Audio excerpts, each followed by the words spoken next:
tal? Bienvenidos a esta nueva emisión de Fútbol por Dentro, un programa donde lo más importante es el fútbol que se hace aquí, en Cuba.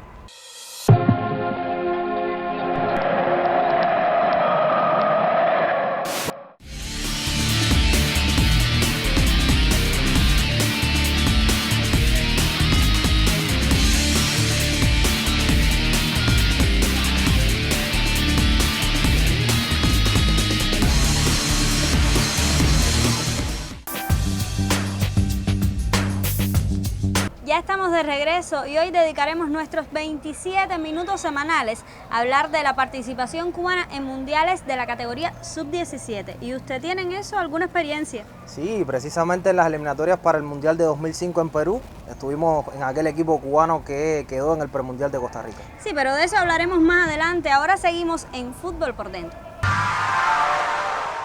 Una edad donde los futbolistas están en plena etapa de desarrollo y comienzan a competir al más alto nivel, de ahí que la distancia entre las selecciones sea mucho menor que en la categoría de mayores. Cuba se inscribió por primera vez en 1988 para participar en mundiales de esta categoría. Este mundial a celebrarse en Escocia sería para jugadores de 16 años y comprendería a los nacidos hasta julio de 1973. Para nosotros fue muy importante porque era por primera vez que nosotros íbamos a enfrentar a un torneo y era la primera vez y primera participación que tenía Cuba, que se inició en esas categorías en nuestro país. Primeramente del año 87, en un torneo de juegos escolares, como nosotros conocemos, hicimos una preselección amplia y después para esperar y hacer la observación de los jugadores en el próximo juego escolar en el año 88, donde ya conformamos el grupo de 25 jugadores y estuvimos entrenando sobre 15 o 20 días con una salida a Brasil para iniciar el trabajo para esa categoría. En esta primera eliminatoria se fue directo al premundial de CONCACAF con los 10 equipos inscritos y 3 plazas para el mundial. Trinidad y Tobago sería la sede y Cuba competiría en el grupo A junto a las selecciones de Canadá, Costa Rica, Jamaica y El Salvador. Con 2 victorias y 2 empates, los cubanos ganarían su llave y avanzarían a la ronda semifinal. Para nosotros fue de gran magnitud, de gran importancia, desde el punto de vista espiritual, desde el punto de vista profesional, el resultado de nosotros ser campeones, porque fuimos campeones, una cosa que a lo mejor no decimos que nos cogen de sorpresa, pero era parte de la sorpresa, ¿entiendes? De que Cuba fuera el campeón de esa competición, donde teníamos ahí a los americanos, teníamos a Canadá, teníamos a Trinidad y Tobago y nosotros fuimos los campeones.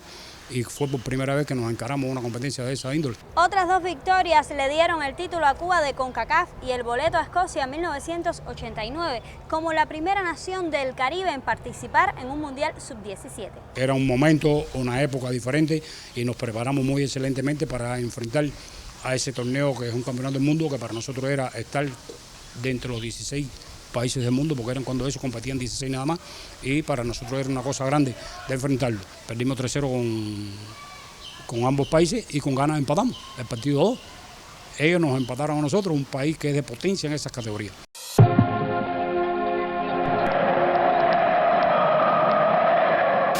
Para el Mundial de 1991 en Italia, Cuba buscaría su segunda clasificación mundialista, esta vez con jugadores menores de 17 años. La estructura de 2 años antes se mantendría, aunque el número de aspirantes a los 3 cupos al Mundial se reduciría a 8 equipos.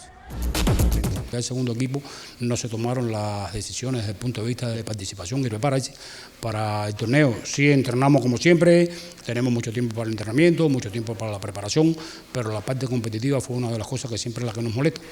Y no tuvimos solamente de la idea es ir para la eliminatoria, ¿entiendes? Que fue en Trinidad y Tobago también, ¿entiendes? Y fue la razón de no ocupamos ya el primer lugar de CONCACAF. La preparatoria fue bastante buena, los entrenadores excelentes y la preparación para mí fue muy buena, independiente que lo único que faltó fueron topes internacionales para poder enfrentar esta clasificación con más fuerza, con más seguridad. Panamá, Guatemala y Estados Unidos serían los rivales de los cubanos en fase de grupos. 2 victorias y un empate frente a los estadounidenses situaron a los cubanos en la siguiente ronda. Fue una eliminatoria muy buena porque se jugó con Panamá, Guatemala y Estados Unidos, que era el equipo más fuerte del grupo nosotros, de esa primera fase, donde se le ganó a Panamá 4-0, a Guatemala 3-0 y se empató con Estados Unidos 1-1. A pesar de no ganar el certamen como en la primera edición, los cubanos terminaron tercero y obtuvieron su segunda clasificación mundialista. Como sucediera en 1989, Cuba no pasaría de la fase de grupos al caer en sus 3 presentaciones.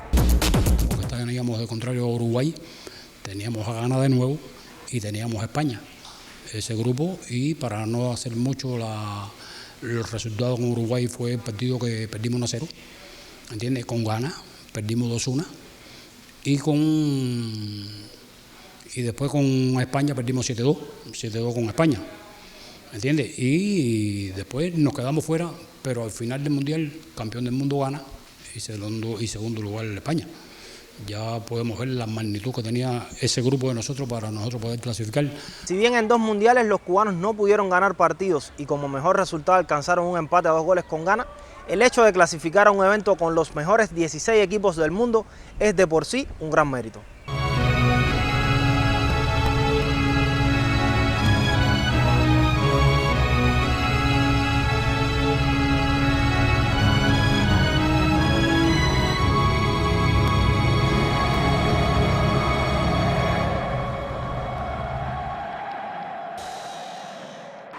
En resumen, el Mundial de Escocia 89 lo ganó Arabia Saudita y los cubanos quedaron en el puesto 15. Entre las figuras más sobresalientes por los de la mayor de las Antillas estuvieron Bernardo Rosete, Alexis Rebé, Ariel Álvarez y Armando Cruz. El seleccionado de Bahrein fue galardonado con el premio al Fair Play y el Balón de Oro fue para el escocés James Will. El líder goleador fue Fode Camara, de Guinea. Por otra parte, en Italia 91 los nuestros quedaron en el último lugar, el 16. No obstante, se destacaron figuras como el portero Odelín Molina, Luis Martel y Eliezer Casamayor. Esta copa se la llevó la selección de Ghana a casa y también se llevaría el Balón de Oro que fue otorgado a Ni Lampey. El líder goleador fue el brasileño Adriano y Argentina se quedó con el premio al juego limpio. Bueno, después de regresar de este mundial, algunos jugadores se seleccionaron para sub-20 acá en la antigua Escuela Nacional en Playa, y los que no, bueno, se regresaron a sus provincias y fueron integrados a los equipos de sus provincias, y ese fue el destino de cada jugador. La difícil situación de los años 90 frenó el desarrollo del fútbol cubano en las categorías inferiores que no volverían a convocarse hasta el año 2000. Después de ese Mundial del 91 se continuó una vez más con otra selección. Pero realmente no tuvimos la posibilidad de topar intencionalmente, la posibilidad de tener una preparación como lleva para enfrentar a un torneo de esta magnitud, que es un torneo y más en casa, siendo sede. Lo que tuvimos fue en julio, nos fuimos para Santiago de Cuba, tuvimos una base en julio del año 92, tuvimos una base de preparación en Santiago de Cuba un mes entero para empezar el 12 de agosto del año 92, del 12 al 24 fue ese torneo y bueno, pudimos enfrentar ese torneo con toda la dignidad del mundo, pero bueno, realmente con bastantes carencias en la preparación. Quedó primer lugar México, quedó segundo lugar Estados Unidos, porque nos ganó a nosotros, y tercer lugar Canadá, siendo los 3 clasificados, y nosotros quedamos en cuarto lugar, no accediendo a Mundial y no dándole continuidad a un proceso que venía a las selecciones nacionales sub-17 de Cuba teniendo. Bueno, lastimosamente no pudimos lograr ese objetivo. Los años de retraso con respecto a los demás países de la región han privado a Cuba de su tercera clasificación a un Mundial sub-17. Desde su regreso a las eliminatorias mundialistas, el premundial de CONCACAF ha marcado el techo de las diferentes selecciones cubanas menores de 17 años. Y llegamos a la eliminatoria y tuvimos la primera fase en el 2001 y no avanzamos la primera fase porque fue la sede aquí en Cuba. Y solamente pasaba a la otra ronda un solo equipo, y era el equipo haitiano. Ya llegamos a premundial otra vez en el 2003, tuvimos una oportunidad importante en el 2005 de posible pasar a campeonato del mundo. Tuvimos solamente la posibilidad de un gol contra los americanos, pero así es el fútbol, y le tocaron a ellos. Ya después en el 2007 empezó un poco las dudas dentro del trabajo de la preparación, pero bueno, de esos años, lo que es 2003, de 2001 en adelante, el 2005, la preparación ya fue cogiendo el nivel que tenía el fútbol en esas categorías. Yo participé en el premundial del sub-17 que fue en Jamaica, en Montevideo, en el año 2011. Fue para mí la primera competición a ese nivel, ya que era sub-17, ¿no? Era una competencia que realmente era muy pareja, los rivales en ese entonces son muy parejos por la edad, ¿no?, de los jugadores. Pero bueno, no tuvimos la posibilidad de clasificarnos al Mundial. Pero creo que nos quedamos a un paso muy importante de dar un buen salto en lo que es el fútbol cubano. En la más reciente edición rumbo al Mundial de Chile, el equipo nacional jugó a un buen nivel, pero no logró avanzar dentro de su grupo eliminatorio con Estados Unidos, Honduras, Jamaica y Trinidad y Tobago. Y la primera selección nacional que yo estuve en su fila fue sub-17 y después la vida me dio la posibilidad de integro el colectivo técnico de sub-17 en esta fecha actual. La selección sub-17 de última creo que tenía muy buen nivel. Nosotros tuvimos la posibilidad de enfrentarnos a ellos en más de una ocasión y creo que tuvieron el chance de llegar a un mundial, pero creo que su resultado no fue el esperado debido a la falta de partidos que tuvo esta selección. Creo que deberíamos mejorar eso para el futuro. En la competencia nos fue muy bien, aunque no accedimos a la final ni pudimos acceder, por supuesto, al Campeonato del Mundo, que se está desarrollando en estos momentos realmente en Chile. Pero sí, los muchachos tuvieron muy buena actuación. De hecho, empatamos 4 partidos y perdimos uno solo contra Estados Unidos y el equipo se vio muy bien. De hecho, ahí todos salimos satisfechos, los entrenadores, y también salió satisfecho el público con la actuación que tuvo nosotros ahí y recibimos bastantes muestras de cariño y de solidaridad con nuestra selección por el modo que los muchachos enfrentaron la competencia y el modo de fútbol que desplegamos ahí, que fue realmente un fútbol muy bonito, muy vistoso. En la sub-20 tuve la posibilidad de participar en el Mundial, que fue en Turquía. Pero bueno, pienso que para que clasifiquemos por tercera vez en el Mundial sub-17 debemos trabajar un poco más, con un poco más de tiempo con la selección, o sea, concentrar los tiempos antes, no solo a 2 o 3 semanas. Entonces hacer un trabajo serio, un trabajo intenso, un trabajo que realmente sea consciente, porque realmente el potencial está y se puede dar. Lo que si no trabajamos en lo que es fútbol, muchos partidos y demás, nos vamos a quedar siempre por debajo y siempre vamos a tener la distancia. O sea, siempre los demás equipos nos van a sacar una distancia muy grande por eso. A las selecciones nacionales de sub-17 que vienen en vista a sus torneos venideros, creo que necesitan un poco más de fogueo internacional, como a todas las selecciones de nuestro país, debido a que el fútbol es un deporte que evoluciona día a día y nosotros no podemos ser la excepción.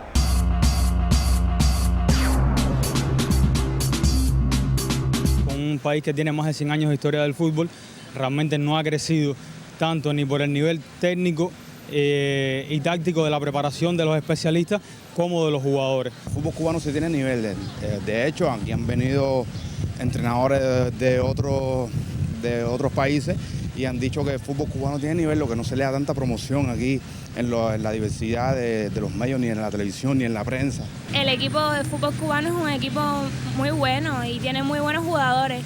El problema es que no los dejan, no topan suficiente en todo el año y se enfrentan después a partidos prácticamente sin topar. Yo no lo veo con mucha calidad. Hay sus individualidades, hay muchos jugadores muy buenos, con buena calidad. Empiezan muy bien, con mucho nivel, hay individualidades muy buenas, pero que a nivel general no concretan, porque falta de muchas cosas, de muchos recursos. Está dado sobre todo por la capacidad organizativa y por los recursos. No podemos aspirar a tener un fútbol de primer nivel si no tenemos recursos de primer nivel. Y la calidad que veo es en los menores, la sub-23, la sub-18, la sub-17, la sub-21, son jugadores que tienen su calidad. Y al fútbol cubano lo que necesita es topar. El fútbol cubano ahora mismo está en muy malas condiciones porque están topando los topes no son de mucha calidad porque no salen del Caribe. Si queremos que el fútbol suba su nivel, creo que debemos darle un poco de viaje y salirnos del área esta y salir para topar con otros equipos de Europa, de Asia, tal vez de África, que tienen muy buen nivel. Si queremos subir el nivel debemos hacer eso. A los muchachos hay que darle más estimulación, hay que darle un poquito más de rienda, confiar en él, sea contratarlo en otros lugares, hacer juegos amistosos con equipos europeos para que ellos se vayan sintiendo más fuertes, creo que podemos confiar en ellos pueden dar más. En Marrero, el estadio, no va nadie, simplemente van los familiares, algunos amigos, y si se le hiciera más promoción, si su propio pueblo creyera más en el equipo y si fueran más, yo creo que sería muy importante. Vamos a hablar claro, las instalaciones hay que darle un poco también de mantenimiento, arreglarlo. No se le da la atención adecuada, los estadios están en muy mal estado, sobre todo eso, y eso atenta contra el fútbol. Es decir, una cosa lleva a la otra, si no tienes condiciones necesarias no puedes tener un resultado óptimo.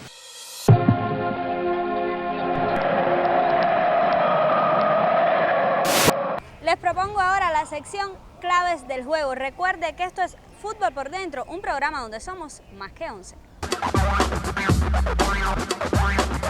Un saludo nuevamente a los aficionados del fútbol por dentro. Estamos de regreso con la regla número 4, equipamiento de los jugadores. Como decía en la regla anterior, vayan ahorita tomando papel y lápiz que vamos a lanzar la primera pregunta y a medida que vayamos avanzando en la regla del juego irán apareciendo los premios para los primeros que llamen y den la respuesta correcta. En relación con el equipamiento de los jugadores, estipula el reglamento equipamiento básico que deben usar los jugadores para poder estar en el campo de juego. Lógicamente el jugador de campo usa camiseta, short, licra, media y zapato. Por debajo del short algunos jugadores usan una licra que debe ser del mismo color del short. Algunos jugadores usan algunos polos, como se dice internacionalmente, o algunos pullover, como decimos nosotros acá en Cuba. Debe ser del mismo color las mangas, si van a usarlo de manga larga, del mismo color original del uniforme de equipamiento. Ese polo que se usa por debajo como una sudadera no puede tener ninguna simbología que represente alguna promoción, algún nombre, algún eslogan, y que algunos jugadores incorrectamente lo usan para promocionar después que anotan un gol y demás. La camisa no se puede quitar en el festejo del gol, está estipulado. Si el jugador se levanta la camisa por encima de la cabeza, este jugador será amonestado.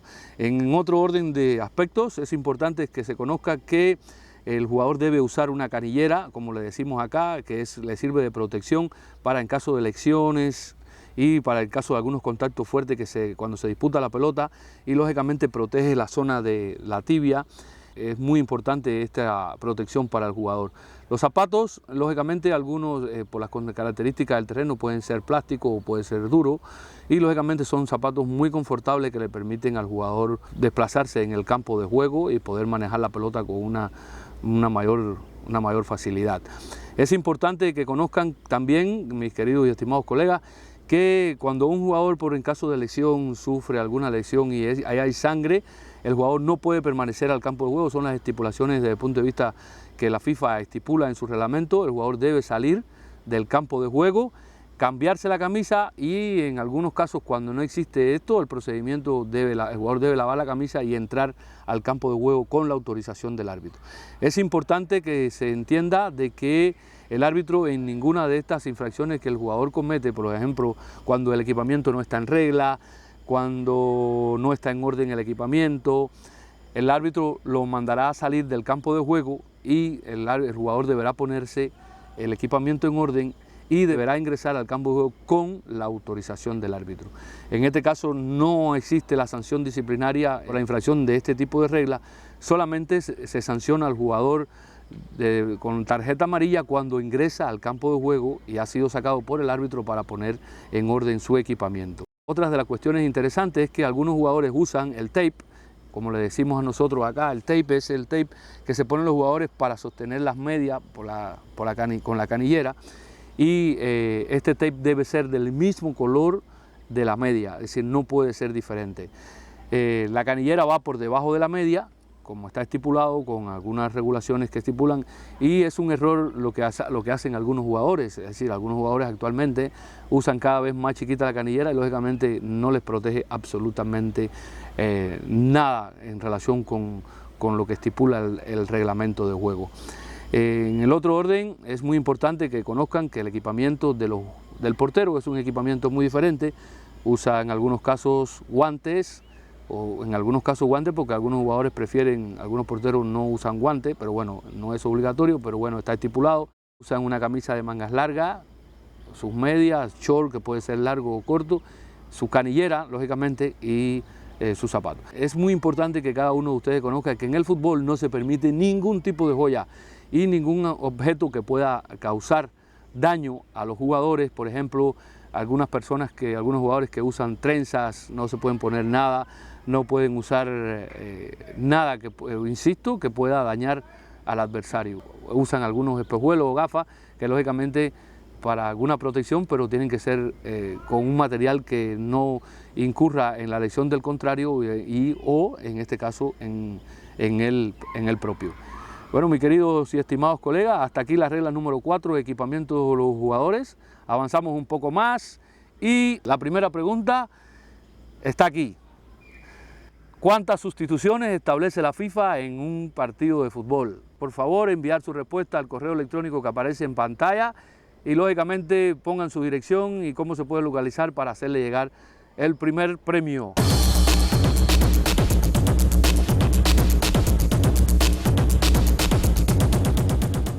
El fútbol en el Caribe ha aumentado muchísimo su nivel. No es que nosotros nos hemos detenido, nosotros hemos seguido trabajando, todo el que tiene que ver con el fútbol cubano ha seguido trabajando, pero el fútbol del Caribe tiene un nivel muy alto.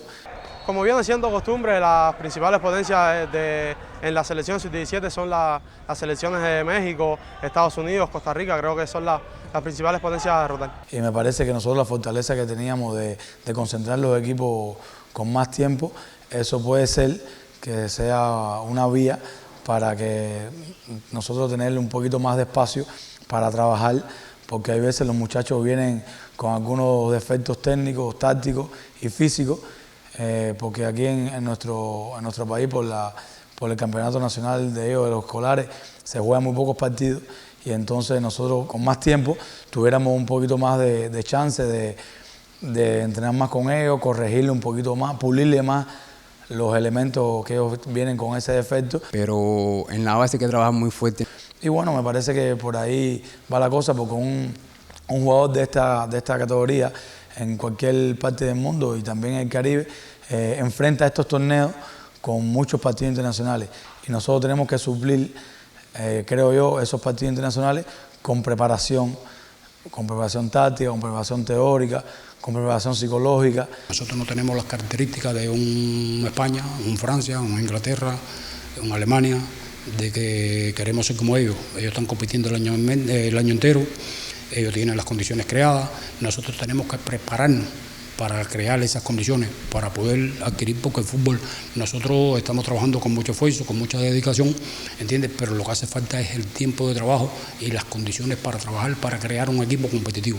Y bueno, con algún tope que se haga ante la competencia y con un tiempo un poquito más prolongado de preparación, me parece que nos vamos a acercar más, no es lo ideal realmente, pero nos vamos a acercar más a esos equipos para poder hacerle unos buenos partidos y bueno, que Cuba pueda volver a un Mundial Sub-17 como en el 89, como en el 91, que me parece que es la ilusión de todos los entrenadores y de todo cubano que le guste el fútbol, porque de ahí a esa categoría parte la base para tener una selección fuerte sub-20, una fuerte selección sub-23 y bueno, una selección mayor competitiva y muy fuerte para que Cuba logre llegar a un mundial de mayores, que es el anhelo de todo lo que trabajamos y de todo lo que nos gusta el fútbol cubano.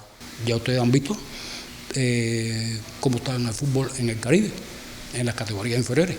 Ya ha crecido mucho y nosotros me parece que no es que hemos perdido mucho, sino que tenemos que mejorar lo que estamos haciendo. Y así terminan nuestros 27 minutos semanales que hoy dedicamos a la participación cubana en mundiales sub-17. Si quiere puede escribirnos a nuestro correo fxd@icrt.cu. Usted recuerde que esto es Fútbol por Dentro, un programa donde lo más importante es el fútbol que se hace aquí en Cuba.